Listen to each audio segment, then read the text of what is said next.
Un post-it est une discussion de soirée, généralement commençant entre deux verres, très souvent avec un verre à la main. Une discussion de soirée qu'on peut avoir autour d'une table, contre le bord d'un évier ou près d'une fenêtre. Pour plus tard, c'est la promesse que l'on se fait de continuer cette discussion au moment où celle-ci se fait interrompre. Ce podcast, un post-it pour plus tard, est là pour les mettre en scène et ne jamais les oublier.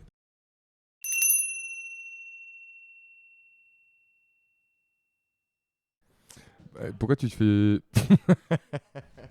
Pourquoi tu parles pas Ah comme non, ça ça marche pas, ça. Quoi? Oui, allô, bonjour. Ah, vous m'entendez? bah, Moi, de ouf. j'entends rien. Tu t'entends pas? Ah non, Bah pourquoi? c'est pas branché. Parce que c'est pas branché. Voilà. Non, attends. C'est le 1. Elisabeth tente la mécanique. Pas celle du cœur apparemment. C'est parti, c'est parti. Ah, c'est bon, je m'entends. Oh, attention. C'est parti. Attention, le manège va tourner. C'est bon là, tout le monde entend? Est-ce que vous avez assez de son dans les oreilles ou pas? J'entends très bien. Si vous en voulez plus, vous me le dites. ASMR. J'en Alors. veux toujours plus. Alors, moi j'ai un gros problème. Les premiers enregistrements de podcast qu'on a fait avec mon ami Jean, T'as Ouais. pas appuyé sur le bouton. il était... Hein? T'as pas appuyé sur le bouton Lequel? pour enregistrer. Ah bon? Oh, l'horreur, t'imagines? Non. Là, t'enregistres là? Si, Bonjour. peut-être.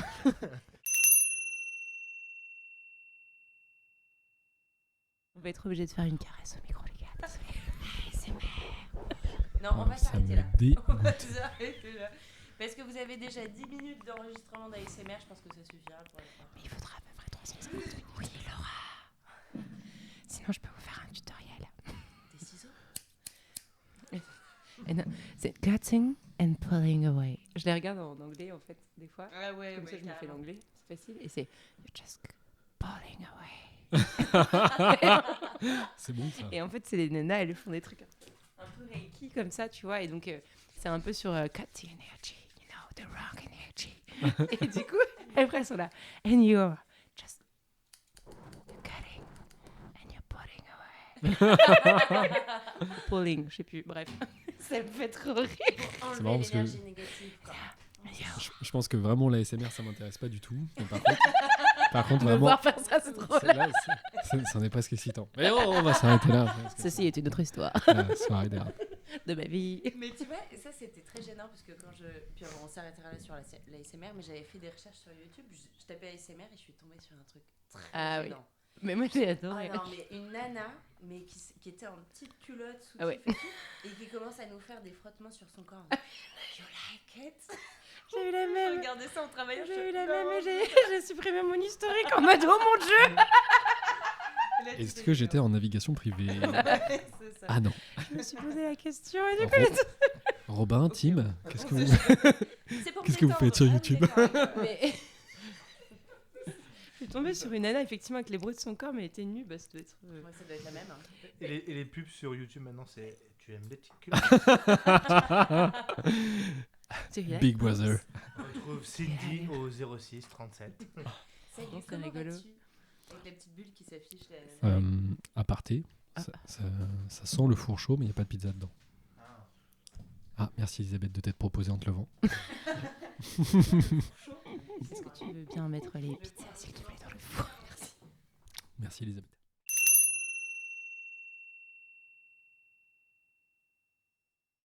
Tu sais Alexis, je commence à jouer un petit peu en ce moment. Ma vie a relativement changé et tout ce que j'ai dit sur les gamers avant est faux. Après, tu Elle joue plus que moi Je me peut-être. suis... Non, j'ai ralenti, je vais au t'emballes travail. pas, t'emballes pas Presque. Simon. quand même. Je me suis trompée. À quoi tu joues? Sur le plaisir de jouer aux jeux vidéo et de passer des heures où tu te dis oh mon dieu il est déjà 2h du matin et j'ai l'impression d'avoir rien foutu. En fait j'ai juste créé un monde dans un monde. Ah, tu joues à Minecraft? Ouais voilà. Je l'ai. Et je crois que j'ai une passion pour construire des choses dans les mondes. À tel point que Simon il m'a dit c'est trop bien ce que t'as fait, je vais m'en inspirer pour créer un truc encore mieux. Et du coup il a passé une journée complète à me dire regarde j'ai mis mon four, regarde. T'es dans l'excès. Parce qu'il a besoin de faire mieux. C'est pas ça. Parce que je suis assez inspirante pour... On va plutôt miser ça comme ça, c'est vrai. Non, mais j'ai créé un grand coffre, c'était mon objectif de la semaine, c'était un grand coffre automatique. Mais moi, j'adorais Minecraft, mais ça fait très longtemps que ça existe. c'est- Et moi, mais oui, oui. vraiment, j'étais à un moment donné, je jouais beaucoup. Je trouve ça vraiment Et bien. j'ai joué, attends, j'avais 20 ans quand j'ai joué à ça, même avant, non? Moi, je crois que j'ai commencé à Moi, j'étais 19, jeune. peut-être Ouais. 19 ans. Ouais, ça m'étonne pas parce que j'ai dû commencer, j'avais 15. tu Ouais, vois, bah quelque chose 19, comme ça. puisqu'on n'a pas trop le même âge. 19, mais j'avais pas le même plaisir que là, parce que là, c'est le côté où, au début, c'était pour jouer avec les garçons, pour faire plaisir. Après, je m'y suis trouvée, j'ai créé mon propre monde. Les garçons jouaient avec moi. Je remercie le Covid pour ces affaires, parce que du coup, on s'est retrouvés un soir à faire la meilleure soirée depuis très longtemps. Enfin, vraiment. On était... t'as les parents qui ont l'éducation des parents. Et puis t'as ceux qui en fait sont fatigués, il y a le Covid à la maison, franchement t'en peux plus, tu joues jusqu'à minuit avec, avec le petit, tu fais livrer des pizzas. On était dans le canapé Putain, tous il en devait mode être fou. beauf, avec le plaid à bouffer comme ça, Il devait c'était être- il devait être- extraordinaire ouais, cette il soirée. il devait être super content. tu sais. Et tu sais genre à Je suis 22h30, 23h tu dis bon peut-être aller se coucher, tu sais en mode et puis il part. On a couché Tim. On a couché continué. Et nous, on s'est regardé genre. Et Simon, il me regarde maintenant et il fait tu fais quoi ce soir? C'est beau. Et en fait, c'est pas ce que tu penses. Ça te dirait d'empiler des briques. Viens, Viens, on va creuser une mine. un monde. Viens, je vais creuser une mine avec toi.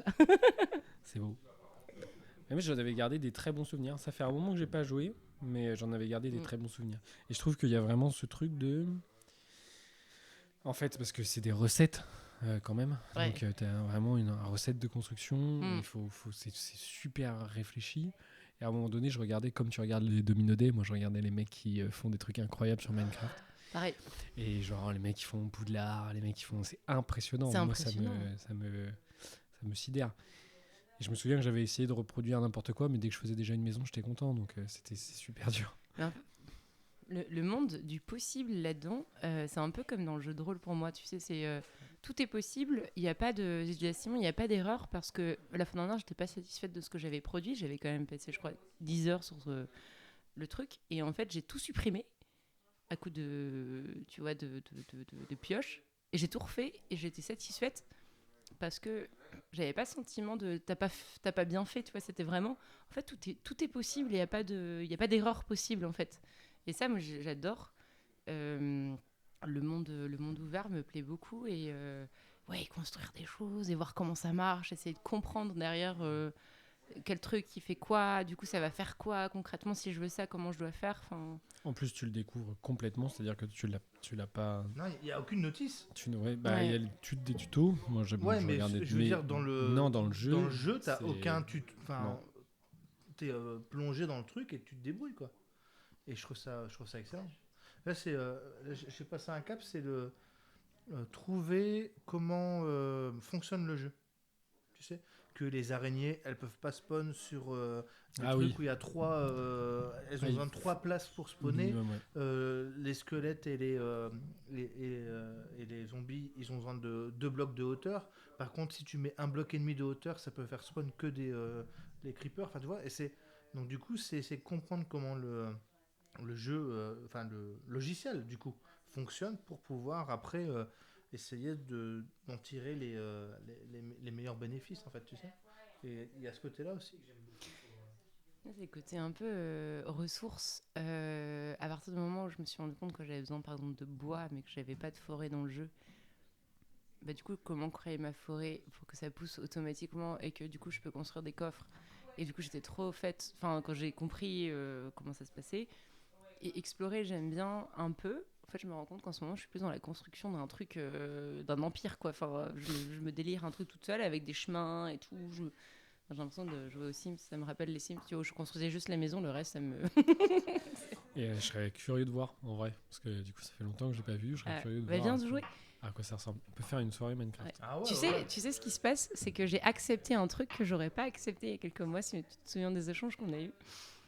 C'est comme je veux partir en déplacement professionnel, Simon m'a dit en fait, si tu veux, on va jouer en ligne. Donc j'achète la licence pour jouer en ligne. Comme ça, quand t'es en déplacement, on joue ensemble. Et j'ai dit OK pour le truc parce que j'ai jamais fait ça en fait, de jouer avec quelqu'un C'est à génial. distance. Donc je suis trop enthousiaste de partir en déplacement juste pour le soir. On s'est tester retrouvé dans- le soir dans son hôtel et Dans tu son dis, hôtel ok. en mode, tu sais, est-ce que je vais prendre les écouteurs, je vais pas prendre les écouteurs, comment ça se passe quoi. Coucou Simon, t'es là. De quoi parle-t-on? On parle de Minecraft. Ah, Minecraft, j'adore. Donc Ça, je crois que je découvre ça un peu qui cette notion du temps qui est différente. Des fois, C'est- je me c'est le me flow, hein. surprends en fait, c'est vraiment le flow. Ouais, c'est le flow. quoi. J'ai passé C'est le flow, mardi, j'ai dû passer franchement 4 heures. Ouais, plus. Enfin, 4 heures, c'est bien 4 heures. on va estimer que la moyenne C'est pas mal. de ce travail est de 4 heures. Juste pour rendre les trains automatiques et donc du coup de la mine de fer, choper le fer pour le mettre dans le coffre que Laura a construit. Et donc du coup, je regarde un tuto, sauf que ça m'a rappelé quand j'ai commencé à apprendre à bricoler pour ma maison, tu sais, et t'as les tutos sur Castorama, sur Brico Dépôt, hop, et en fait, ils te montrent comment carreler, mais dans une pièce droite, avec Ouais. des murs droits, Ouais.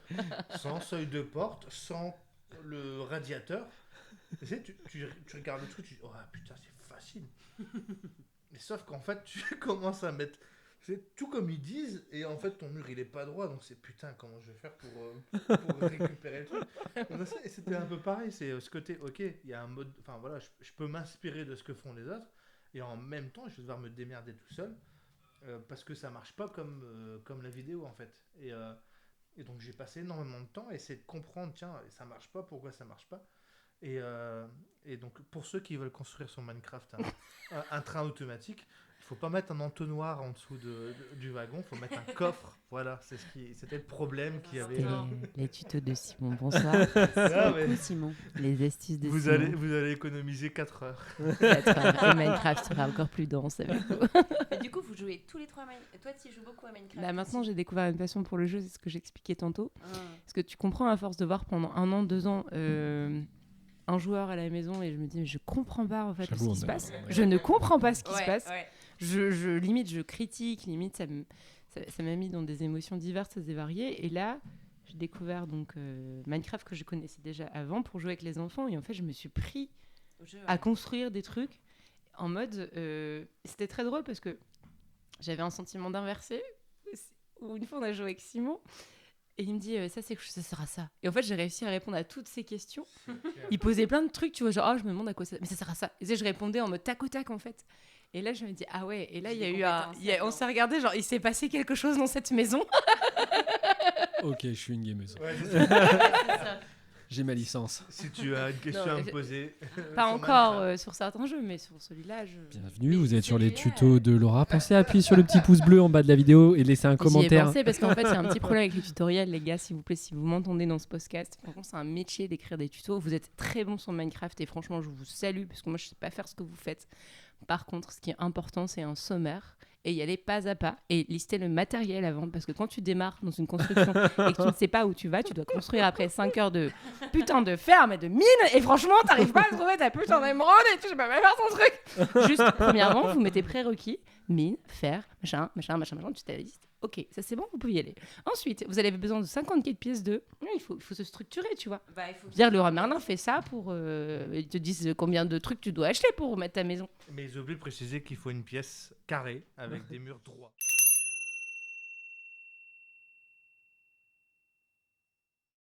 Il y a des gens, des fois, ils pensent qu'avant, tu sais, on a tous le mauvais délire. C'est comme le délire où tu vas faire tes courses à 18h45 et que déjà le magasin T'as il ferme dans pas longtemps, la donc t'as la dalle. dalle de porc. Et tu fais, on en parlait avec Babette dans la cuisine tout à l'heure, tu as une crise et tu prends tout, soit sucré, soit salé, mais tu prends tout ce que tu trouves et tout. Et en fait, tu arrives chez toi, déjà t'as dépensé la blinde, déjà t'es mort. Tu prends un En fait, kebab. Ouais, ça tombe mal, on est le 8 février, tu sais, en mode il n'y a plus de thunes. Et tu prends, ouais, puis tu fais 3-4 muffins, mange 2 biscuits, puis tu fais putain, j'ai mal au ventre. C'est exactement. Du coup, c'est ce que C'est j'ai l'enfer. raconté. C'est la semaine dernière. J'ai pété une durite. En fait, j'étais chez Alex. Je me suis dit, ok, Là, je suis à un moment où J'étais pas là parce que Il était sachez pas que là. si j'avais été là, il aurait fait quelque chose. J'aurais Mais dû il me a pas ramener pu des trucs. agir. Voilà. C'est ça, s'il j'aurais te plaît. fait à manger. Ouais, tout ouais, simplement. ouais. Et du coup, t'as ramené. Alors, j'ai pété un... D'abord, je me suis dit, un là, point. j'ai envie de sucre. Là, j'ai envie de sucre dans le micro. De sucre. De sucre. Et du coup, je me suis dit, Peux je le vais à lâcher. Carrefour, tu vois, je me pote pas, j'y vais. Tu vois, je vais à Carrefour et puis j'y vais, je fonce. Et je suis arrivée dans le rayon gâteau juste de me dire que je prenais ce que je voulais sans réfléchir à combien je dépensais. C'était un bonheur. Tu vois, t'arrives, hop. J'ai pris brownie, j'ai pris cookies, j'ai pris des Oreos. J'ai pété un plomb sur plein de trucs. Je suis revenue avec ça à la maison. J'ai bouffé la moitié de mon brownie. J'avais acheté des Twinuts et des chips. J'ai bouffé toutes les chips et les Twinuts. J'étais en train de bosser comme ça sur mon ordi. Ah merde. Et Lex, il arrive, il fait qu'est-ce que t'as foutu? Et puis il m'a demandé du brownie après. Non, pas du brownie, les cookies. Non, je n'aime pas Et le après, il a brownie. demandé Ouais, est-ce que t'as ouais. fait les courses? C'est un bonheur. Non, mais ça. toi, tu dis ouais, parce que c'est quand même intéressant. Parce que toi, t'avais l'air de dire, Alex, ouais, parce que je te pointe du doigt, l'année dernière, si elle était là, ça se serait pas passé comme ça, j'aurais fait à manger. Parce Ouais, que- c'est clair. Ok, parce qu'elle a faim, et toi, t'as pas trop faim, t'es capable de faire à manger parce que tu sais que tu peux attendre, tu vois ce que je veux dire? Mais Non. quand t'as la dalle de ouf, C'était pas de la Non, fin. tu vois ce que je veux dire? Quand t'as la dalle de ouf, Alex, il peut pas attendre. Oui, oui. tu vois, tu peux pas faire à manger. Mais je comprends le concept et je pense partager l'idée, c'est-à-dire qu'à un moment donné. Non, mais Alors je vais vous dire, Je votez pour moi. Qui commence pas à dire Ouais. n'importe quoi, je J'aime- sais comment il craque des fois. hein. Notre projet. J'aime tous les Français. Et du coup, c'était. Ok, autant pour moi. Pourquoi cette phrase est sortie là maintenant tout de suite? Une petite dédicace à Pécresse, Jacques Chirac. Ça fait 2 fois qu'on la cite ce soir. J'aime Qu'est-ce tous qu'elle les a, Français. Valérie. Bon, revenons sur le sujet Oui, principal. c'est vrai. Parce que C'est la bouffe. j'aimerais la vie. vraiment donner mon point de vue. Je veux entendre ton point de vue. Il s'avère que ça m'arrive d'avoir des grandes faims. C'est-à-dire qu'à un moment donné, je suis un peu comme Laura. Quand il est 19h30 et que j'ai pas mangé depuis midi, que je commence à avoir la dalle, je trépigne. Quand je trépigne, j'appelle Elisabeth pour lui dire dans combien de temps t'arrives. Je suis en train de Ça veut partir. dire trépigner. C'est pas... Un quart d'heure après, elle est toujours pas arrivée alors qu'elle habite à 5 minutes. Je la rappelle parce que je lui dis tu m'avais dit que tu partais et tu me dis ouais, je suis désolé, je suis en retard, je devais faire mon sac. Je m'en fous dans combien de temps tu arrives. Parce que j'ai besoin d'un timing. C'est-à-dire que j'ai besoin de me dire ok, dans Alexis, dans 20 minutes, tu vas manger, t'as le temps de faire une game en attendant, t'as le temps d'aller prendre une douche, t'as le temps de faire des trucs. Enfin, Donc c'est là, à ce moment-là, je me dépêche, quoi. J'oublie même de prendre ma trousse de toilette parce que l'autre, il est au téléphone, il fait « J'ai faim. Bah oui, dépêche-toi. donc j'ai faim. Et alors, je peux commencer à faire à manger. Mais c'est vrai que dans un monde parfait où je travaille comme en ce moment et où j'ai pas le temps de faire à manger tous les soirs spécialement, il y a 2 options. La première, je dépense beaucoup d'argent et je commande. C'est ma première option. Et la deuxième, je vais acheter des trucs à manger, mais par contre, je suis exigeant, j'avoue.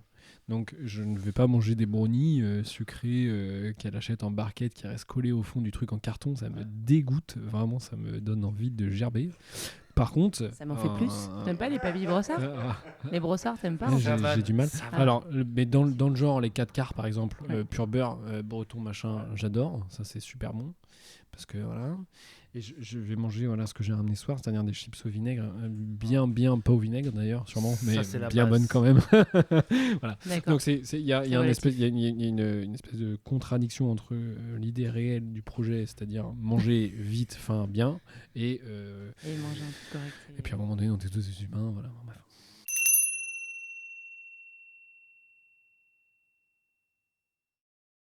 Est-ce que on n'est pas plus performant avec un coup dans le nez? À quel niveau? Alcool. Alors, Non, mais oui, non, mais ça coup dépend. dans le- Qu'est-ce que tu cherches par la performance? Non, en vrai, pour parler Putain, mais on est sérieusement, bête d'accord. Non, pas une patate. je me suis évidemment. rendu compte. Je me suis rendu. Quand on mange aux pommes de terre, est-ce qu'on n'est pas meilleur?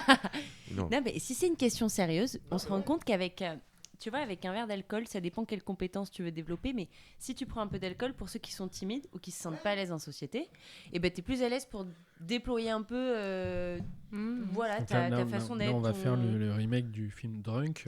Voilà, c'est ça. Non, mais c'est ça. Ouais. Drunk, c'est marrant, c'est vraiment. Après, c'est un peu bête à la Ça fin, part quand en même. sucette, mais. Ouais. Moi, j'ai pas trop vu, donc si c'est possible de.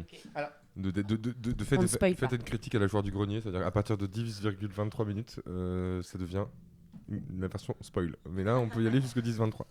Bah, en fait, Ça veut c'est dire quoi, ça veut dire qu'on a simplement. le droit d'y aller. Ça part d'un truc, Non, ça, c'est c'est- une bande de cop. Ouah, le micro se barre. Ah, il peut se faire la malle, mais alors c'est pas le moment. grave. C'est l'histoire de Ouais. plusieurs profs en Hollande qui. Attends, je vais récolter. Bah écoute, je me prends en photo parce que je me rends compte que... Moi j'ai faim, putain. Je commence à en avoir plein le cul là. J'ai faim, j'ai faim. Là je pourrais manger un cul du coup. J'ai faim, le four. Cuit le four.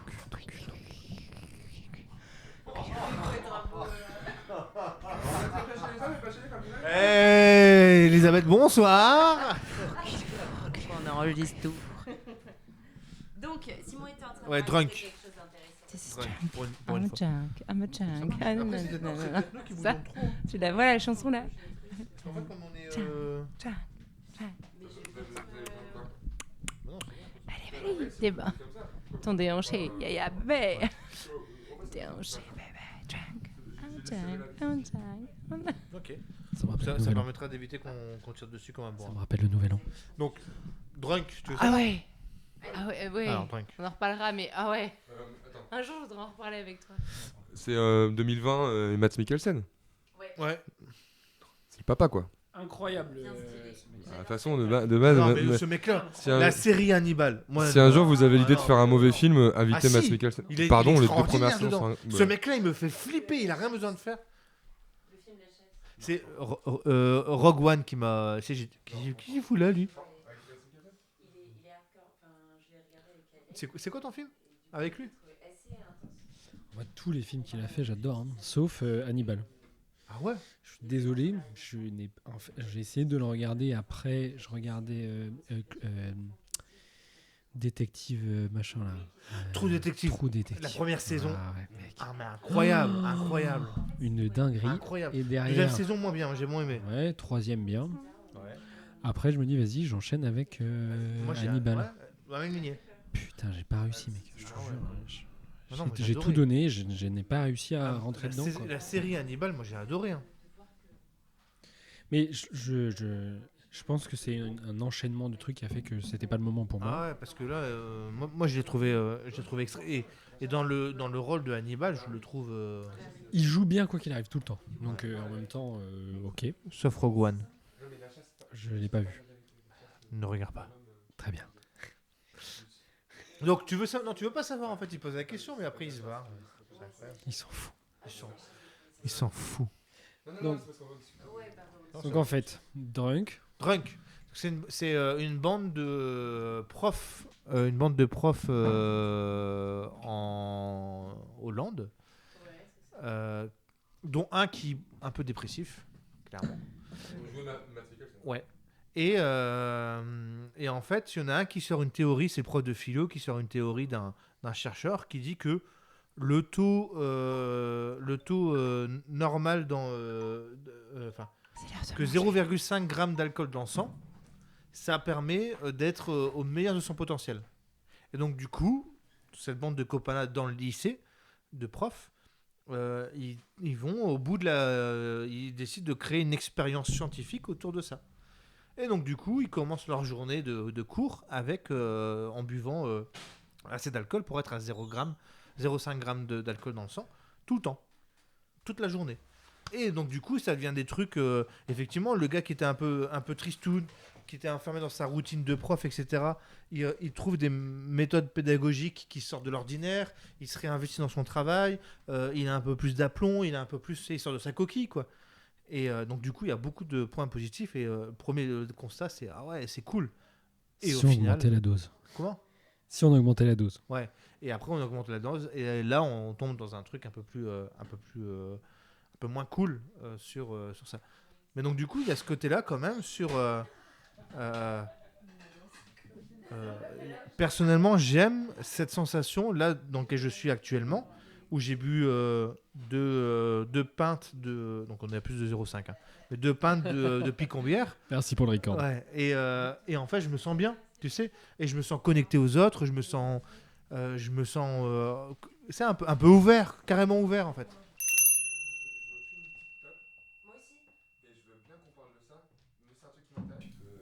Ça, c'est drôle. Pardon, vas-y. Et ça, c'est drôle parce que ça, c'est une question, tu vois, que quand je pose à mes élèves, mais ils ont la réponse, mais directe. On a fait une expression écrite sur quand je serai grand, je serai. Et j'ai vu des trucs, enfin des écrits, je leur avais dit, vous devez écrire 10 phrases. Ils étaient, ah, c'est long et tout. Et finalement, quand ils l'ont écrite, enfin, quand j'ai lu leur expression écrite, je trouvais ça incroyable parce que c'était précis et c'était vraiment beau la manière dont ils avaient un côté naïf dans la projection de leur avenir ou super, je sais pas comment dire, mais ouais, clair et plein d'envie en fait. Et nous maintenant, on est plus, je trouve que plus tu grandis, plus tu te dis bon bah, je verrai. On verra ce qui se passera. Parce que tu payes des factures, parce que Bah, tu as c'est des ça. enfants à charge, parce qu'à un moment donné, la vie fait que. Mais du coup, c'est beau aussi. Capitalisme. Mais c'est beau ce côté un peu plus, je sais pas, enfantin. Donc pour répondre à ta question, dans 5 ans, ce que j'espère, c'est être vivant. C'est déjà bien. Non mais C'est ce vivant pas dans le sens être en vie. Ah, vivre quoi. Ouais. Ah, tu sais, T'es sur la bonne voie, si je peux me mais permettre. c'est ouais, c'est ça, c'est ce qu'on parlait tout à l'heure. C'est le côté être Prends la à dernière l'écoute- part de pizza, Elisabeth, je t'ai vu. être à l'écoute enfin voilà, être au contact de ce que je suis. En fait, ça serait être dans 5 ans, être comme maintenant, mais avec 5 ans de plus. C'est beau. Tu vois, un truc dans le genre, je sais pas. Continuer à être toi et laisser la possibilité d'être toi. Et changer, enfin, et me laisser la possibilité de changer. C'est pas je veux que ça reste comme maintenant. C'est simplement je veux laisser la possibilité d'être ouvert sur certaines choses. Enfin, tu sais. Et en même temps, s'il y a un truc que j'ai pas envie de lâcher, c'est moi en fait. Voilà. Je sais pas comment dire ce côté. Non, j'ai compris l'idée. C'est être moi, c'est déjà pas mal. C'est déjà un sacré travail, Bah très ouais. honnêtement. C'est déjà un sacré boulot. Et si chacun il pouvait s'occuper de soi, Ouais, ce serait beau. Hein. putain, et on Et serait. qu'on était payé pour ça.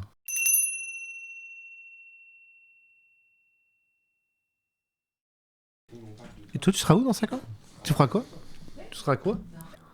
Non, c'est marrant parce qu'il y avait, je pense qu'on la connaît tous cette phrase à un moment donné, mais c'est de se dire que le bonheur c'est pas un but, c'est un chemin, tu sais. Ouais. J'espère être sur ce chemin parce que j'y suis pour le moment et ça se passe pas trop mal. Mais j'ai l'impression quand même que pour l'atteindre, tu as besoin de valider quelques zones de confort. Et il y a encore quelques zones d'inconfort dans ma vie personnelle et professionnelle qui font que j'ai l'impression de ne pas pouvoir être, comme tu dis, moi à 100%. Et c'est marrant parce que du coup, on revient à l'idée de se dire qu'à un moment donné, pour s'occuper de soi, comme toi tu t'occupes de toi, il faut le cadre qui va avec. Et il faut une forme de... En tout cas pour moi, c'est ça. C'est-à-dire que j'ai besoin de créer un espace qui m'est confortable pour pouvoir épanouir le reste de mon existence ou de ma personnalité ou de mes envies, voilà, tu l'as l'idée quoi. Et donc c'est quand même pas pour moi c'est pas mince à faire. Et dans 5 ans, j'aimerais bien que il y ait une forme de stabilité, une forme de concrétisation de tout ça et de se dire qu'à un moment donné je peux j'ai envie c'est con, mais moi la vie long fleuve tranquille, j'aimerais bien que ce soit ça, tu vois, même si ça paraît un peu utopiste, tu vois, mais ça me ferait plaisir en tout cas. Mais moi le problème c'est que toute cette bienséance autour du bonheur, ça commence à me donner envie de gerber, moi. Bah, moi aussi. Mais moi... C'est ça qui me fait mal au cœur. Et pourtant, dans mon métier, on est censé parler de ça. Alors, bienvenue dans cette nouvelle vidéo où je vais vous donner ma recette des 5 points à faire pour être heureux dans la vie. Alors déjà, le matin, levez-vous, regardez-vous dans la glace et ça. donnez-vous 3 beaux mantras pour la journée. C'est ça. Et je veux vous présenter le Miracle Morning. Se lever à 5h du matin pour méditer, faire du sport, lire un bouquin. Non, de la merde. Mais il y a un livre, j'ai pas eu le temps de le dire, mais il y a un livre, je pense qu'en tout cas, que j'ai découvert, qui m'avait vraiment plu. Et c'est pour ça que je l'avais fait avec les élèves. C'était les 4 accords Toltec. Bon, il faut pas non plus faire une sorte de grand mantra, nanana. Mais en fait, il y avait un truc intéressant dans ce bouquin qui était au-delà de... bon, clairement, il est là, les 4 accords pour être heureux. Enfin, c'est vendu comme ça. Ouais, c'est Mais- c'est plus que vendu comme ça, parce qu'en plus, il tire ça, parce que j'aime bien le bouquin, il tire ça d'un espèce de mythe. Ouais. Exact. Aztèque. Aztèque, exactement. Ah non, mais c'est à prendre avec de grosses pincettes. Alors là, j'en suis d'accord, je suis pas en Alors- train de le vendre. Mais juste pour terminer, dans ces 4 accords-là que j'avais lus, j'avais bouffé le bouquin, mais c'était il y a longtemps. Et en fait, maintenant, au jour d'aujourd'hui, après 4 ans après l'avoir lu, il y a des choses qui, je me suis dit, j'aime pas la manière dont il l'a formulé, j'aime pas la façon dont il a écrit son livre, mais ce qu'il raconte, ça me sert dans ma vie de tous les jours. Par exemple, son premier accord, c'était avoir une parole impeccable, ce qui est impossible. Et en fait, quand on lit ses accords, il faut se dire, C'est ça. c'est pas possible de l'atteindre, mais je fais à mon niveau. Et donc, Impossible n'est pas californien. merci. Et donc, avoir une parole impeccable, c'est de faire attention à ce que Ouais. l'on dit. Est-ce qu'on va le faire? Est-ce qu'on est honnête avec nous-mêmes? Est-ce qu'on dit la vérité? Il faut pas s'en vouloir non plus quand on le fait pas. Il y a un autre accord où c'est par exemple... alors ça, je me le suis beaucoup dit. Rien prendre personnellement. Exact. Ah, c'est Alors, marrant. il me connaît bien. Non, mais parce que, en fait, ça paraît un peu con comme ça, mais ne pas prendre personnellement quand on va voir quelqu'un qui est en colère. Par exemple, je sais pas si moi, à un moment, il me crie dessus. Je vais me dire, ah, c'est contre moi. Mais en fait, pas du tout. Il est en colère parce que ce qu'il a vécu cet après-midi, ça l'a mis en colère, et du coup, etc. Et quand tu as cette barrière-là et que tu commences à te dire, en fait, c'est pas moi qui est en train d'engueuler, Ouais. c'est lui-même. Et en fait, ces accords-là, ils m'ont quand même aidé, pas dans la quête du bonheur, mais la quête de laisser un peu les choses aller. Et je, Moi- et je comprends, parce qu'en plus, ce bouquin, donc, je l'ai lu, mais je l'ai lu il y a 10 ans, je crois, quelque chose comme ça. Donc, je comprends l'idée, et c'est pareil, c'est devenu un outil à la mode. Et encore une fois, ce bouquin, parce qu'il y en a un 5e qui est sorti, d'accord, Ah ouais. Toltec. Ouais. Oui, ça j'ai vu, oui. Ah ouais, bah ouais, Il y a une non, réédition, oui, Ouais, j'avais vu ça, ouais. Mais non, mais il y en a plein. Moi, C'est ça- juste qu'il faut savoir les lire avec un autre regard En fait, aussi. bien sûr. Moi, c'est ce qui me dérange. Alors, mon mantra à moi, le seul mantra, c'est on fait ce qu'on peut. Mais Enfin, clairement. je fais ce que je peux. Et tu fais ce que tu peux, tu fais ce que tu peux, donc on fait chacun ce qu'on peut. Je voulais mettre ça sur mes cartes de visite et on m'a dit c'est pas vendeur. Je dis bon, d'accord. Ouais. T'as pas demandé à ton chargé de com, parce que si tu m'avais demandé à moi, je t'aurais pas répondu ça. Et là, Mais en fait, c'est ça. C'est les personnes que j'accompagne, ils sont beaucoup. Ouais, qu'est-ce que je peux faire pour gagner confiance en moi, etc. Qu'est-ce que je peux faire pour arrêter de stresser? Qu'est-ce que je peux faire pour écouter mes émotions? Qu'est-ce que je peux faire? Et mon seul truc, c'est j'en sais rien. Je vais pas te donner de recette miracle. Je vais pas te dire ce que moi. Je vais pas te dire moi ce que tu dois faire toi.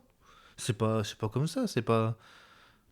Et c'est pas pour autant que là sur la journée d'aujourd'hui, c'est putain, je doute toujours de mes choix, de ce que machin. C'était un sujet qui a été abordé. Et bah ouais, on me dit que faut que j'arrête de douter. J'arrête pas. J'arrive pas. Bah ouais, c'est con. T'as envie de donner la solution, t'arrives pas à la mettre en place. Et en même temps, ça me donne du boulot. Enfin, tu vois, mais c'est ce côté-là. Mais c'est en fait, je n'arrive pas, et les accords Toltec en font partie. Ce qui est dit dans le fond du bouquin, c'est quelque chose que je peux partager. Mais c'est cette recette, les accords, c'est cette recette de... le format, Ouais, moi, ouais. moi j'aime pas. Non, mais en fait, C'est vraiment, c'est vraiment ce recul-là où dire que Ouais, la mais je recette, l'entends, j'aime ouais. pas. Mais par exemple, quand tu disais on fait ce qu'on peut, Ouais. bah, un des Ouais, accords, ouais. c'est faire de son mieux. Ouais, mais c'est ça. Du coup, en fait, ce qui est intéressant, c'est de prendre. Et par contre, je trouve qu'il y a certaines personnes qui peuvent prendre ce truc-là en Ouais. se disant c'est la recette magique, si je Mais dis ça, tout ira mieux. sinon, Et ça c'est ça mauvais. revient. En fait, moi, ça revient sur ce qu'on se disait tout à l'heure et ce que Alex avait l'air de dire aussi. C'est ce côté. Sinon, on va arriver dans un monde où il faut Chelou, qu'on soit quoi. impeccable. Ah ouais, tu c'est sais. flippant, c'est flippant. Et pour moi, ça pourrait être semblable à du 1984 Alors, ou une dystopie ou un truc. Black Mirror, je sais pas si vous avez vu. Moi, ça m'avait marqué cet épisode-là. Je sais pas si vous avez regardé, mais l'épisode de Black Mirror où chacun on se donne des notes. C'est un peu comme Facebook, tu sais, où si tu as été agréable, je te mets une bonne note, et en fonction de la note... Ça fait penser à la Chine, tout ça. Tu es invité à tel endroit. Mais Ouais. dis-toi, Ça existe déjà. Mais en Chine, c'est ouais, en place en Chine. ouais, mais ça c'est apparu après l'épisode de Black Mirror, Exact. où j'ai vu qu'en Chine, c'était ça. J'ai dit, putain, mais ils sont à Black Mirror. Mais tu sais, c'est comme s'il fallait être impeccable, en fait. Tu sais, votre parole sont impeccables, machin. Mais c'est comme si je pouvais pas être en colère, je pouvais pas être en... Je pense que c'est un facilitateur de relations sociales, parce qu'à un moment donné, quoi qu'on en dise, on fait ce qu'on peut avec ce qu'on est, mais il y a des codes sociaux, parce qu'on dit ta liberté s'arrête là où celle des Ouais. autres commence. Je pense que ça, c'est quand même vrai. Et tu peux te permettre de ressentir ce que tu veux ressentir, et moi, j'arrête pas de le dire aux gens en règle générale. Tu peux te permettre de ressentir des choses, d'avoir des émotions, de les vivre comme tu veux et de les partager entre guillemets dans ton environnement proche de la manière dont tu veux. Mais il y a un minimum de codes sociaux qui font que tu peux pas te permettre de faire tout et n'importe quoi quand même. Tu vois ce que je veux dire ? Ouais, et en même temps, moi je suis pour l'accueil des émotions d'entreprise. Je suis pour... tu vois, je suis- Mais est-ce que accueil des émotions en entreprise, est-ce que si je te dis, bon voilà, franchement ce que tu m'as dit tout à l'heure en réunion sur le fait que ma meuf était moche, ça m'énerve.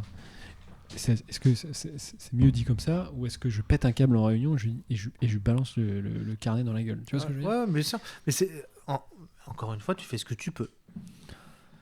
Tu vois, mais en fait, c'est ça, c'est que à ce moment-là, cette personne n'a rien pu faire d'autre que ce qu'elle a fait là. C'est sa réponse. Et effectivement, est-ce que c'est normal ou pas normal? La question, elle se pose. Est-ce qu'il y a besoin d'excuses ou pas? Mais je suis pas en train de dire, je suis pas en train de prôner le. On fait tous, c'est pas l'anarchie. Yolande. Ouais, non, mais c'est ça. Ouais, non, j'ai compris. C'est pas ça, mais c'est simplement si à un moment donné j'ai envie de te dire ta gueule, tu me fais chier, eh ben je préfère que ce soit. Ou le contraire. Si tu as envie de me dire ta gueule, tu me fais chier, je préfère que tu me le dises plutôt qu'il y ait un couvert de bienveillance et de oui. Oui, mais je peux te dire, franchement, ce que tu m'as dit tout à l'heure, voilà, je Ouais, mais pas trop ça, apprécié. est-ce que c'est pas la plupart des gens?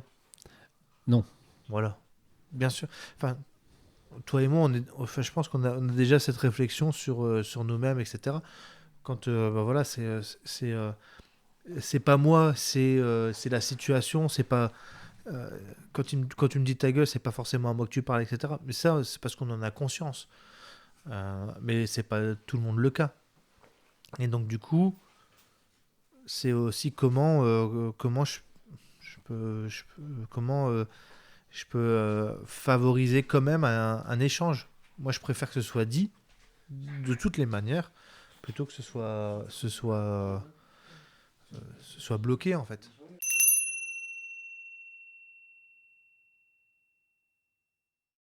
L'accueil des émotions en entreprise. Oh, Ouais. vaste sujet. Moi, je trouve ça un sujet magnifique. Plus précisément, parce qu'avant, on était sur autre chose, mais là maintenant, tout de suite, on est sur ça.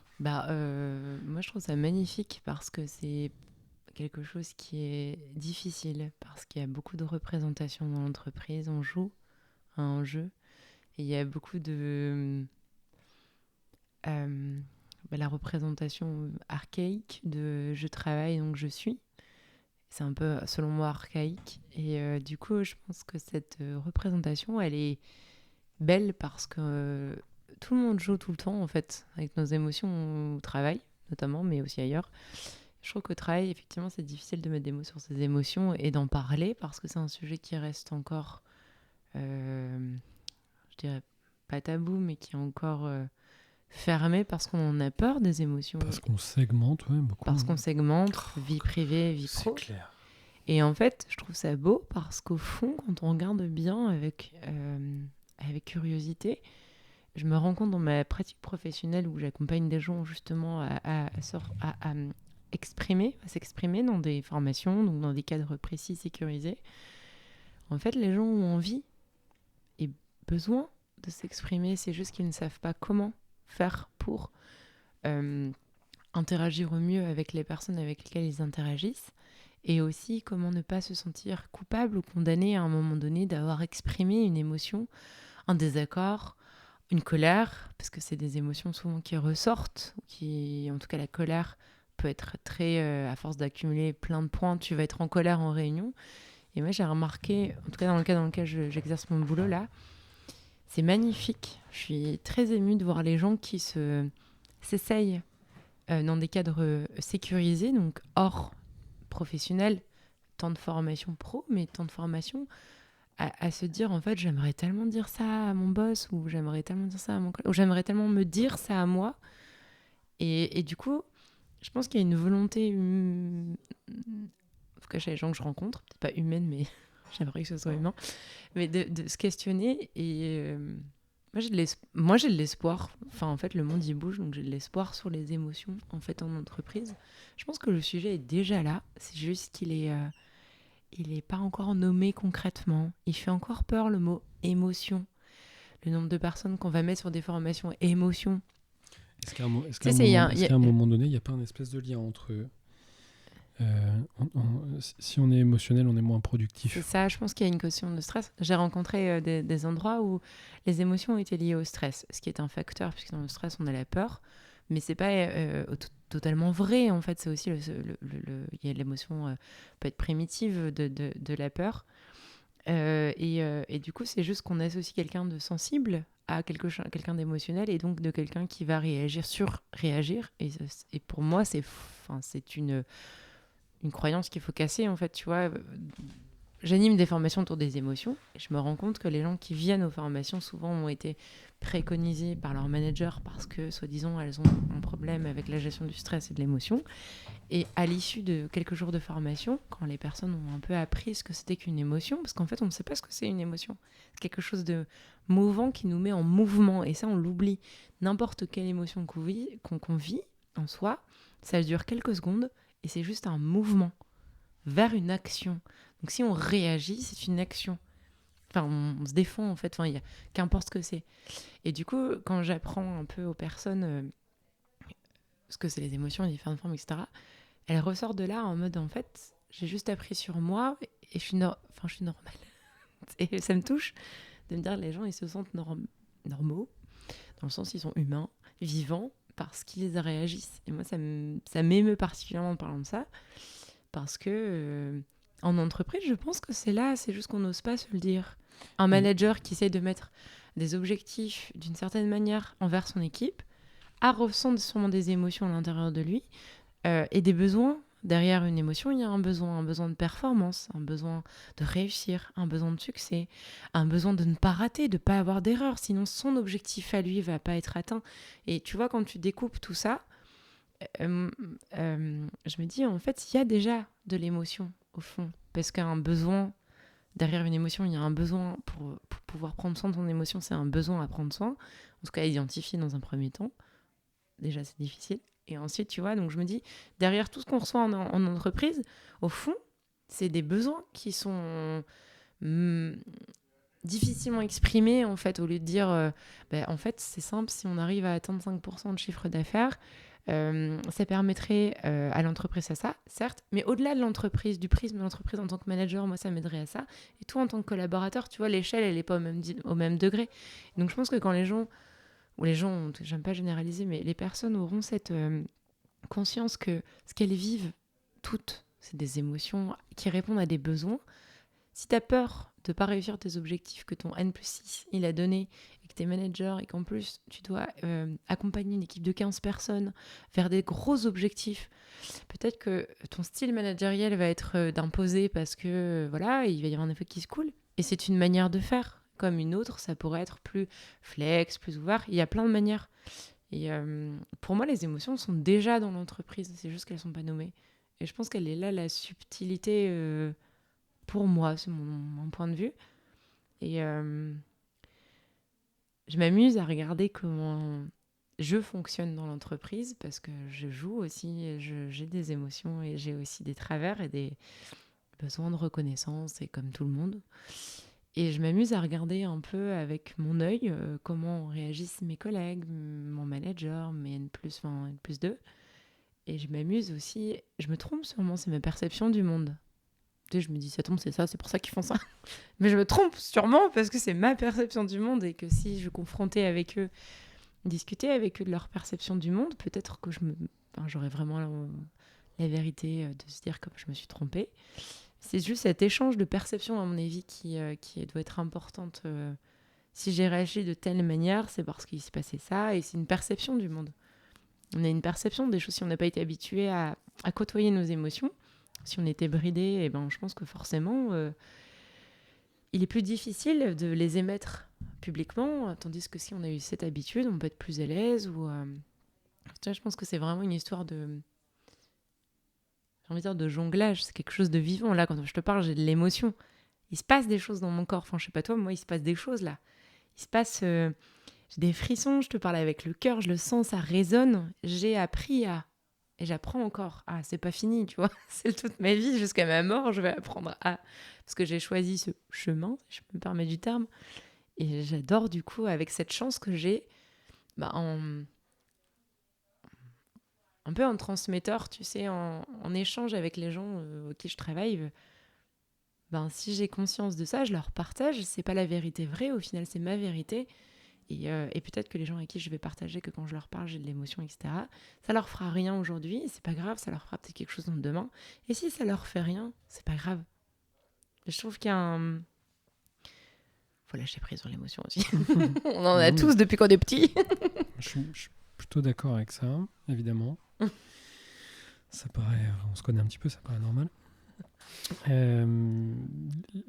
Là où ça aurait été intéressant, ça aurait été d'avoir l'avis d'Elisabeth justement sur le sujet, parce que je reste persuadé que le premier pas avant le milieu professionnel, c'est l'enseignement. L'enseignement, ouais. Et alors moi j'ai eu la chance de grandir dans avec une maman surtout qui était assez expressive et qui n'avait pas peur d'aborder ce genre de sujet. Et c'est marrant parce qu'elle a je pense un poste à responsabilité, un poste important. Elle manage des gens, elle s'occupe des gens. Et j'ai eu la chance de la voir au travail parce que à un moment donné, j'avais pu intervenir dans un after work où elle était là avec ses équipes et où j'étais venu en tant que consultant et on avait pas mal parlé. Et j'avais pu voir la facette de ma maman qui travaille. Et moi, j'avais cette image de ma maman, celle qui est allongée sous le plaid sur le canapé, sur qui j'ai la tête posée sur les genoux, encore 25 ans. Et c'était assez marrant de la voir à ce moment-là, elle, dans une posture où, du coup, elle était beaucoup plus bienveillante, toujours, évidemment, mais moins émotionnelle, tu vois. Alors qu'elle m'a toujours appris à accepter les miennes, tu vois, tout le temps. Du coup, c'était assez marrant, on n'en a jamais parlé, mais du coup, je m'étais fait la réflexion ce jour-là de me dire... Tu es capable de donner un exercice, tu es capable de dire quelque chose et en même temps c'est difficile de se l'appliquer, tu vois. Mais je reste persuadé, je suis content qu'Elisabeth arrive à ce moment-là, que le premier pas de l'émotion au travail, c'est vraiment l'éducation qu'on fait autour de qu'est-ce que émotionnellement je suis, qu'est-ce que émotionnellement je représente, qu'est-ce que j'ai le droit de dire, qu'est-ce que j'ai pas le droit de dire. Quand tu parles d'éducation, c'est l'école ou c'est... Parce que je pense qu'il y a de l'éducation de la vie, hein. J'entends l'école. Parce que moi, mais en tant que parent, une forme d'éducatif, du coup, j'ai une parentalité éducative en tant que figure éducative. Mes expériences professionnelles et personnelles m'amènent à me dire que je ne suis pas un exemple et c'est pas grave. Par contre, c'est qu'est-ce que j'apprends et je transmets aux gens autour de moi, qu'ils soient enfants ou grands, en fait, adultes. Et je me dis, aujourd'hui, l'école ne va pas tout résoudre. Elle peut être un très beau voyage pour toute personne qui s'y ressent et s'y retrouve. Il y a des gens qui s'y retrouvent pas non plus à l'école. Enfin, Je pense que l'émotion, pour moi, c'est...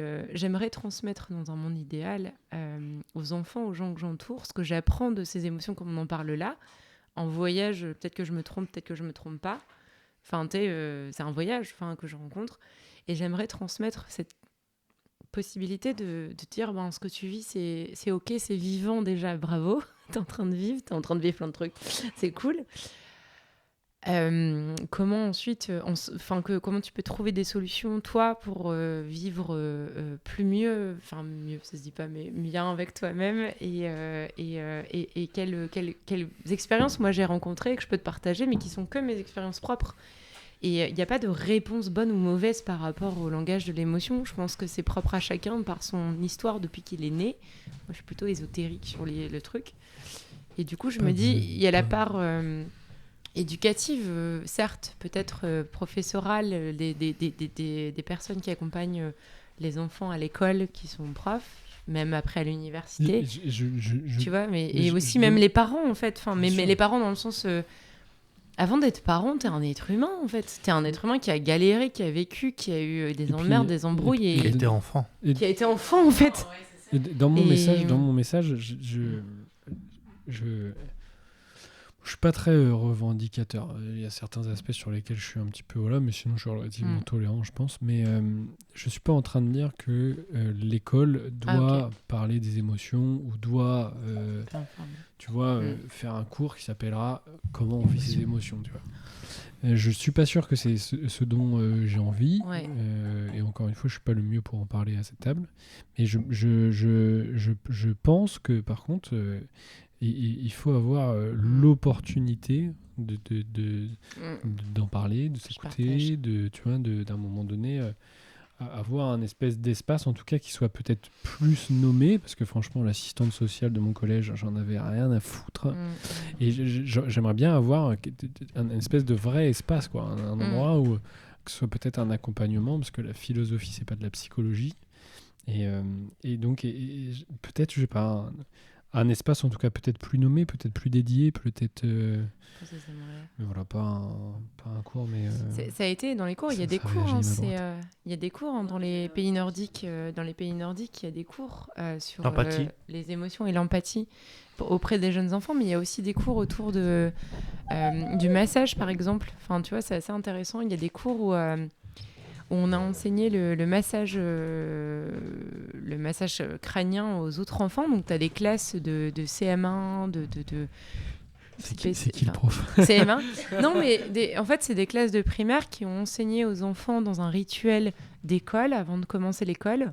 On accueille son émotion et le moyen qui a été utilisé pour ça, c'est de masser. Donc, en fait, ils ont appris aux enfants à se masser entre eux, en mettant toutes les règles de protection on n'est pas en train de toucher quelqu'un parce que ça peut partir en vrille, mais on est vraiment en train de respecter le corps de l'autre et on lui demande la permission. Donc c'est vraiment un truc... le consentement aussi. En fait, t'as un consentement, c'est est-ce que je peux mettre mes mains sur...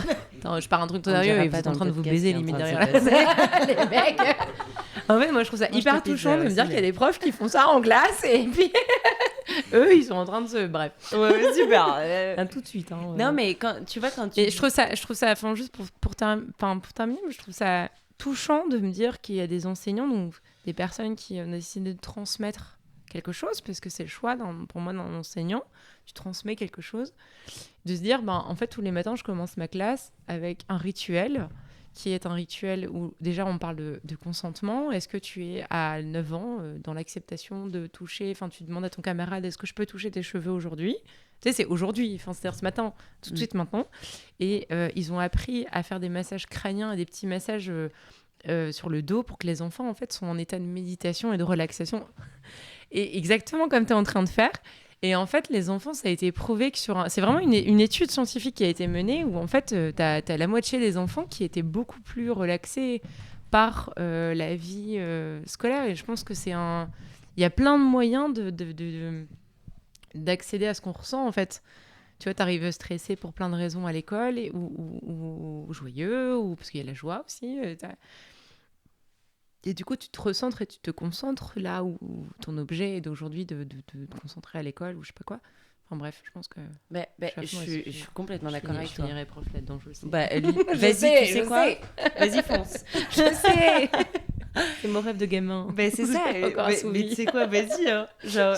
Et puis cette idée de rituel, dans ma classe, là, elle le fait, ma tutrice. Ah bah tu vois. Et c'est génial. C'est génial.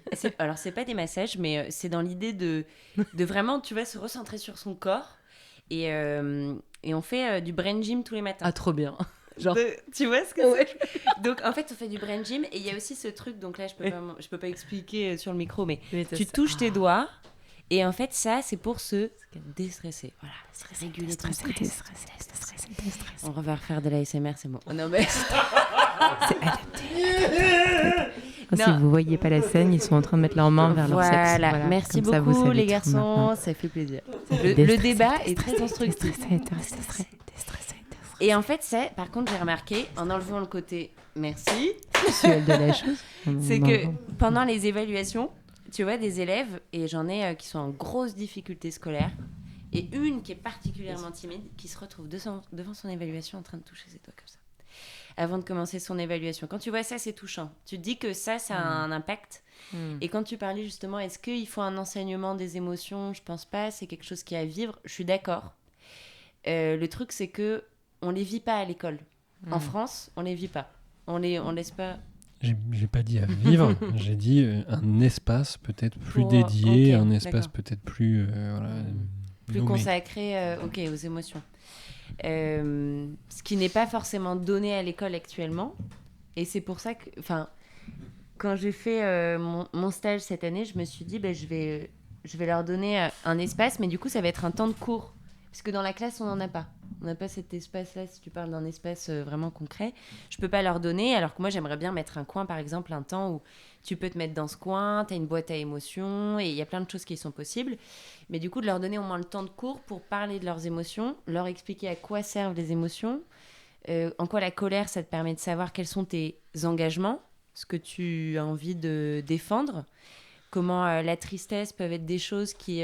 c'est un deuil, c'est un moment où tu fais un deuil, quelque chose qui doit passer. Je leur ai même expliqué pourquoi on pleurait. Alors ça, c'est un truc que j'ai appris cette année qui m'a vraiment touchée, c'est que quand on pleure, c'est pas que de la tristesse, ça peut être de la colère. Et dans nos larmes, il y a une petite une hormone qui s'appelle le... oh merde, j'ai plus le nom. Bon, ça va me revenir, mais en fait... GHB. Non, voilà. Oui, exactement. Non, en fait, quand tu ressens de la colère, tu développes cette hormone-là, et en fait, quand tu es en colère, elle reste plus longtemps en toi, et si tu ne la sors pas, du coup, elle va se canaliser en toi. Et c'est pour ça que quand on est en colère... Ce qui n'est pas dit s'imprime.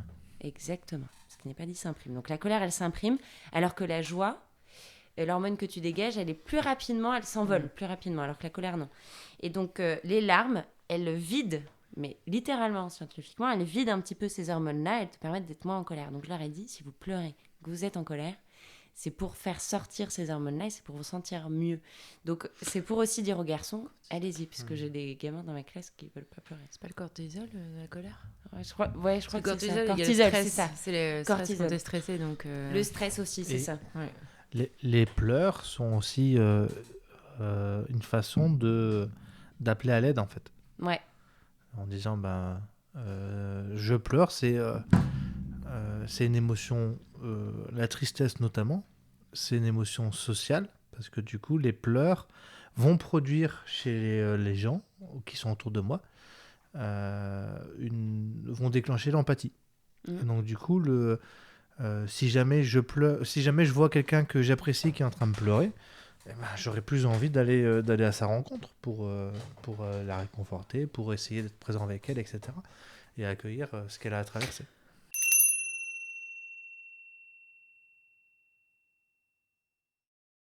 Il y a beaucoup de films où je pleure, même des films où genre Toy Parce que Story. tu Je t'identifies. sais pas si vous avez vu Toy Story ou pas, que je spoil pas. Le Le 4. 4, vous l'avez vu ou pas? Ah non, Ça mais- fait longtemps. Mais j'ai pleuré, J'ai pleuré toutes les larmes de mon corps au cinéma. Ah bah d'ailleurs, j'étais avec toi. Les enfants nous disaient pourquoi vous pleurez? Ouais, vous pouvez pas Mais comprendre. T'as pas regardé C'est la les trois fin, premiers. mais non, mais c'est la déjà, fin, tu c'est la connais fin de même mon pas, enfance. tu connais pas les gens. C'est la fin de mon enfance. Ouais, c'était un deuil de Toy Story. personnage. Juste Toy Story, c'est Bah, le c'est un premier deuil, film hein. que je suis Voilà, allé voir c'est au un deuil. cinéma. Mais souvent, c'est lié à tristesse, ça, hein. c'est une séparation, il y a Voilà, quelque chose qui manque, et- un manque qui est... C'est pas vrai, Pas mais forcément un manque. Non, c'est pas forcément un manque. Non, En mais fait, il y a la l'impact de la tristesse, c'est nostalgie quand même. L'impact de la nostalgie. Voilà. L'impact fort. C'est que tu vas... T'abandonnes une partie de toi, toi. Voilà. Mais du coup, le deuil, il faut pas toujours voir ça comme un... quelque chose... C'est un mot fort, tu vois, deuil. Sauf que, en fait, ça peut être juste quelque chose qui se termine. C'est comme, par exemple, dans une relation que tu as vécue avec quelqu'un. Tu sais que ça doit se finir, c'est de la merde. Et tu vas chialer toute ta race. C'est tellement bien. Alors que finalement, tu savais qu'il fallait plus être avec cette personne, mais tu vas pleurer parce que voilà, tu dois faire le deuil de cette période, Ouais. mais c'était plus pour toi. Et si tu le fais pas, tu seras peut-être vachement frustré, tu vas développer des choses dans ton corps. Alors moi, je suis persuadée, bon ça c'est peut-être un peu extrême, mais qu'il y a des liens aussi avec la manière dont on gère nos émotions et notre santé physique. Ouais. Ah et oui. que si ce qui n'est pas né s'imprime. Voilà, on répète la bonne phrase. Ouais. Et Pour être sûr qu'elle s'imprime, justement. voilà, et donc toute cette Pour pas colère, qu'elle soit par coupée, exemple, que tu peux avoir pour tes émotions qu'on a... Moi, j'appelle ça désagréable avec les enfants. Je leur dis pas négatif. Non, c'est Parce que désagréable. sinon... Très bien, ça. C'est très bien. Ah ouais, non, Bravo, c'est bien, mais je Elisabeth. partage. Moi aussi, Ouais. je partage. Tout est agréable, c'est juste désagréable ou Voilà, agréable. c'est à pas vivre. agréable. Mais du coup, elles sont Elles sont là. ultra importantes. Et dans le film Vice Versa, Ah. d'ailleurs, on l'a vu Ah. avec eux. Je l'ai vu Ah. avec eux, on le travaille. Trop bien. Et c'est intéressant parce que du coup, ils le regardent et puis ils mettent un sens derrière les émotions. Et sur la tristesse, la colère, franchement, les enfants, c'est les premiers à les ressentir vraiment à fond. Ils les vivent et puis ils réfléchissent pas aux impacts. Et du coup, de regarder ce film-là, ça leur permet aussi de voir comment est-ce qu'ils pourraient faire autrement. Bon, je divague un peu là, mais... T'es passionné par ton Ouais, voilà. écriture actuelle, c'est pour ça. C'est pour ça. Je grand travaille sur moment. mon mémoire là-dessus, Ouais, donc c'est c'est ça. pour ça que ça va loin. Mais je partage une expérience après, j'arrête.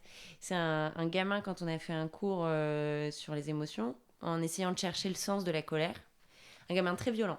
Enfin, dès qu'il s'énerve, il va frapper, il va insulter. Ouais, petit connard et tout. Hop, dans ta gueule. Est-ce que c'est vraiment un petit connard, quoi? Non, lui, il dit petit connard. Lui, Ah. il dit petit connard. Je le mettrais des petits connards. donc lui, il dit petit connard en même temps qu'il met le coup de poing. Voilà, c'est Donc ça. C'est vrai qu'il y a même pas de... Je t'avais prévenu. Il y a pas de- T'imagines la maîtresse, mais de toute façon, t'es un petit connard, toi. Toi, petite Moi, connasse! je n'oserais De toute façon, c'est normal que personne t'aime, t'es un petit connard. En plus, tu m'utilises pour ton mémoire, et tac! l'horreur, tu sais. Non, Elle est morte, la maîtresse. Elle est morte. Et ce moment, où on a parlé de la colère et du sens de ce que ça voulait exprimer, était là. Putain, mais c'est vrai que dès que je me mets... Il m'a dit ça, je trouvais ça impressionnant. Il m'a dit, ouais, dès que je me mets en colère, c'est parce que je ressens une injustice. On n'en avait pas parlé. Je ressens une injustice et je tape et j'insulte. Juste le fait qu'ils s'en rendent compte, moi, ça m'avait marqué. Je me dis, bah alors, oui, tu tapes les gens, t'insultes les gens, mais qu'est-ce que... Puis je rigolais un peu, tu sais, un peu... Ouais, j'insulte, nanana. Alors avec toute la classe, on dit, bah qu'est-ce qu'on pourrait faire d'autre? Taper dans un coussin. Ouais, je prends mon manteau dans la cour de récré, je tape dessus. Je tape, tu peux. Soit tu fais du mal à personne. Bon, tu déchires pas ton manteau, s'il te plaît, mais tu peux taper dedans. Et donc on trouvait des alternatives à tu l'exprimes, ta colère, et en même temps, le but c'est de pas te faire mal aux autres. Mais du coup, je trouvais ça trop beau de parler avec les enfants qui comprennent le sens de leurs émotions et comment les réguler sans faire du mal aux autres. Parce que la colère, c'est quand même une émotion dont on a le plus Très peur. belle émotion. Ouais. Mais elle fait peur. On confond souvent colère et violence. Alors que c'est deux choses différentes. C'est vrai. Ah, moi, je trouve quand même que c'est quand même hyper... Enfin, moi, quand je suis en colère, par exemple, j'ai... Enfin, en tout cas, à titre personnel, je trouve ça hyper violent. Enfin, moi, j'ai jamais de colère pas violente. Enfin, que ce soit pour moi ou pour les autres. Enfin, la dernière fois que j'étais en colère, c'était lundi matin. Genre, il y a 2 jours. Et genre... parce que mon chat, il avait un peu... il passait à l'âge adulte. Et à un moment, t'en peux plus, t'es au bout, et t'es en colère, et tu tapes sur un truc. Tu fais un gros geste avec ton corps sur une plateforme pour que ça fasse un gros bruit et que t'expulses un truc. Et ça, c'est violent. Tu vois, c'est une traduction violente de la colère. J'ai donné... Dites-moi tout, docteur. Non, mais en fait, ça fait... Tu vois ce que je veux dire ou pas ? Ouais, bien sûr. Un contre-exemple, Je donnais cours en école de commerce et des étudiants qui sont en première année de licence. Donc ça veut dire que ça fait 2 ans de Covid, qui passent à distance au lycée. Donc ça donne des gamins un peu, enfin des jeunes, un peu en perte de repère sur qu'est-ce que c'est que l'école, tu vois. C'est comme moi le premier rapport que j'avais, c'est comme s'ils étaient en visio chacun de leur côté, mais dans la salle de classe. Donc il y en a qui achètent ses baskets sur le bon coin, il y en a qui regardent le cours de la bourse, hein, voilà. Et au bout d'un moment, j'ai simplement dit, bah, voilà, en fait là, je me sens agacé, peut-être en colère, et en même temps, j'ai une partie de moi qui a peur. En fait, je me sens en colère parce que je vous vois sur sur votre téléphone, sur Internet, etc. Et je me sens pas respecté dans mon travail. Et en plus de ça, j'ai peur que ce que je fais, c'est pas intéressant. En fait, du coup, je me dis que ce que je fais, c'est pas intéressant. C'est comment ça pour vous? Et je l'ai dit de cette manière-là, hein. À l'intérieur, pour moi, c'était, je ressentais de la colère et de l'agacement. Mais j'ai simplement dit, ben voilà, je ressens ça. C'est comment pour vous quand je vous dis ça? Qu'est-ce que vous avez envie d'en faire? C'était un cours sur connaissance de soi. Donc je me dis, c'est dans le thème. Et en fait, ça a eu beaucoup plus d'impact que si j'avais gueulé. Mhm. Parce qu'en fait, j'ai juste parlé de mes émotions et de ce que ça provoquait chez moi. Et donc, en fait, je peux je peux exprimer ma colère d'une manière non violente. Et c'était quoi la. Enfin. Ils ont répondu quoi? Ça a changé? Il y a un truc à. Calme. Ah ouais. Et alors, non, il y a un truc. Ça les choque en fait. Ouais. Ouais, Il y a eu ça. Ça les met mal à l'aise. J'ai déjà fait, dans le sens où ils s'attendent pas à ça. Ouais, et en fait, le premier retour que j'ai, c'est des étudiants, c'est ouais, non, vous faites bien votre travail, vous, c'est plus intéressant que les maths. Et d'autres étudiants qui disent, en fait, je me sens coupable parce que ça se voit que vous vous démenez, que vous voulez, que vous vous cassez le cul à faire des trucs intéressants, etc. Et donc, moi, je réponds à ça. Attention, moi, je veux pas, enfin, dans mon intention, c'est pas de vous sentir coupable. Ça vous appartient. Si tu as envie de te sentir coupable parce que je dis ça, ça te regarde toi. Moi, j'ai simplement besoin d'affirmer, de donner mon émotion pour déjà moi me sentir mieux, parce que si jamais je dis mon émotion, elle peut se lâcher. Et en même temps, ça ouvre aussi un débat sur ça, quoi, tu vois. Donc je me sers en plus de cette expérience vivante qu'on vit ensemble pour pouvoir après aborder les émotions, etc. Mais c'est dingue ce que ça peut procurer, en fait. Ils n'étaient pas en train de parler, ils étaient pas... Mais ça a directement sur waouh. Et ça a beaucoup plus d'impact, en fait. C'est parce qu'en fait, tu vas au-delà de la posture. En fait, si tu veux, eux, ils sont habitués, formatés à la posture.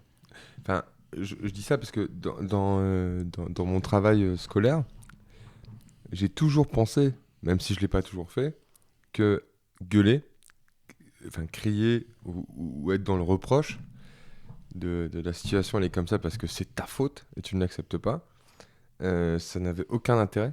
Enfin, en tout cas, avec des scolaires de fin de collège, lycée, bien passé, quoi. Parce qu'en fait, ils sont tellement habitués à ça depuis 12 ou 13 ans qu'en fait, quand tu cries ta colère, ils n'entendent pas que tu cries ta colère. Ils n'entendent rien, en fait. Ils disent juste... Ouais, qu'est-ce qu'il a dit déjà là? Tu vois ce que je veux dire? Et du coup, personne fait ça. Personne dit comme toi. Là, excusez-moi, mais là, on parle plus de la posture. On parle plus de posture, là. On parle plus de toi, qu'est-ce que tu représentes par rapport à eux. On parle de toi envers eux. La manière dont tu communiques. Je trouve, oui, voilà, tu vois, un truc. Mais il y a un truc qui m'a... Dont je m'ouvre aussi, en fait. Mm. Attends, j'ouvre une porte T'as réussi. qui est C'est pas, énorme qui est pas comme ouverte. porte. Enfin, pour moi, ça me demande... C'est hyper osé. Hein. Bah ouais, mais pour Ouais. moi, ça demande pas grand-chose. Je veux dire, ce côté-là... Pour toi, mais pour Non, plein de mais gens, pour- c'est impossible. pour moi, ça ne demande pas grand-chose parce que j'ai fait ce travail-là, etc. Et en même temps, je peux imaginer pour eux à quel point ça peut être bizarre, à quel point ça peut être... Mais bah. si je peux me remettre là-dessus, sur la posture de l'enseignant et la manière dont il communique ses émotions, ça m'a beaucoup marqué dans ma formation là depuis 1 an et demi, où on m'a souvent répété un enseignant ne sourit pas avant décembre. Alors ça, c'est un truc, je me suis dit, mais pourquoi vous racontez ça? C'est quoi cette connerie? De ce truc de dire que l'enseignant, il doit mettre un cadre dès le début. Ça doit être carré, que les élèves doivent comprendre qu'ils sont dans un cadre et qu'ils testent. Donc, moi, c'est ce qu'on m'a dit pour le primaire, voilà. Donc, il ne doit pas montrer ses émotions, il doit être droit et ça va les mettre en confiance. Et moi, j'avoue que ça m'a beaucoup dérangé, cette manière de voir les choses, parce que je me suis dit, mais je ne peux pas être un robot. Enfin, je suis incapable d'être une enseignante qui est comme ça, avec des lois, des règles carrées. Déjà, c'est impossible. Même dans notre monde actuel, les lois, elles sont changeantes, elles se métamorphosent tout le temps. Et en fait, c'est une loi un petit peu inconsciente qu'on a dans notre formation. Et je vois toutes mes collègues, tu dois mettre un cadre et tu n'exprimes pas tes émotions. Et à partir du moment où j'avais fait cette expérience pareille que toi, où j'étais très en colère, il y a eu 2-3 fois où j'ai haussé le ton. Bien sûr, tu l'expérimentes au moment donné, même quand tu expérimentes le fait d'être enseignant. Et je savais très bien que ça marchait pas. Je le savais au fond de moi, mais je le faisais quand même parce que j'étais énervée. Et puis à un moment donné, il y a un jour, j'ai fait là, je suis en colère. Et il y avait un silence dans la classe. C'est-à-dire que eux, du coup, ils ont compris. Parce qu'ils le prenaient plus pour eux. Je leur expliquais pourquoi j'étais en colère. C'est-à-dire que les élèves, depuis qu'ils sont en primaire, en maternelle, quand les enseignants sont en colère, ils le prennent pour eux en se disant « elle est en colère contre moi, ça veut dire que je suis une merde ». Et je trouve que ce truc-là, les enseignants devraient être mieux formés sur la colère qu'ils expriment, parce qu'au bout d'un moment, quand tu dis ils mettent une sorte de voile, parce que pour eux, c'est une attaque, c'est une agression, ça veut dire que moi, je suis nulle. Et donc, au bout d'un moment, tu te retrouves avec des lycéens qui sont là, je me braque, si l'enseignant est en colère, c'est parce que, voilà, il veut me dire que je suis nulle, mais de toute façon, je le sais déjà, donc... Et au-delà de ça, c'est « je me sens en colère ». Dans ma phrase, c'est « je me sens en colère parce que je me sens pas respecté ». Oui, voilà. Et d'expliquer pourquoi, de mettre pas, les mots. Je me sens en colère parce que vous me respectez pas. Ouais, je sais pas comment dire, mais c'est ça. C'est en ça où, dans ma manière de parler, c'est pas culpabilisant. En tout cas, je me rappelle, j'en avais parlé avec toi, Laura, de ce jour-là. Mais c'est pas culpabilisant je cherchais pas à les faire culpabiliser pour qu'ils aillent dans mon sens. C'est simplement, je me sens pas respecté parce que j'en vois certains, je te vois toi et toi et toi et toi sur ton téléphone, je te vois toi et toi en train de regarder sur internet. Bah, c'est un fait. Voilà, c'est ça. Et ça provoque ça chez moi. Mais ça veut pas dire que... Donc du coup, c'était directement « Ah ouais, non mais monsieur, ce que vous faites, c'est génial. Mais je vous respecte. » Attention, j'ai pas dit que tu me respectais pas. J'ai dit que moi, dans mon prisme, je me sens pas respecté.